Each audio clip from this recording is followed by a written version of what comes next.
Sikia nikwambie ndugu yangu. Sawa. Hoja kufanya wewe. Bali matakwa ya chifu alichokwambia. Muoe tu binti yake. Atakuletea matatizo sana hapa kijijini. Tena sana. Usifanye hivyo ndugu yangu. Utaishi kwa taabu sana. Kwa kufanya hivyo nilichokuambia chifu. Hapana ndugu yangu. Siwezi kufanya hivyo. Mimi ni mtu mzima na maamuzi yangu. Alafu sio maamuzi tu peke yake na elimu yangu kichwani. Sasa haiwezekani mtu atoke from nowhere aje kuniamulia mimi. Haya bwana. Lakini mimi ninachokwambia kabisa, ninachokwambia ndugu yangu, kakaangu. Kwanza tayari nina mtu ambaye namfikiria katika maisha yangu. Ni mtu nani? Yupo hapa kijijini. Ni nani huyo? Kuna mwanamke fulani hivi. Mzuri mrembo. Anaitwa Sophie, si unamfahamu?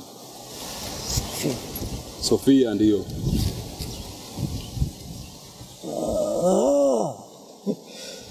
Namjua. Sophie namjua. Sophie.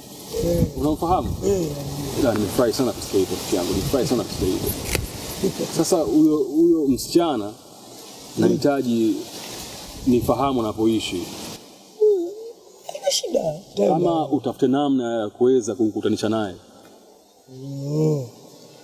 Sasa hiyo ndugu yangu yeye imeisha. Lakini sala la chifu ndio nifikirie vizuri. Kabisa. Kwa sababu unaweza kufanya maamuzi ambayo ya kwako.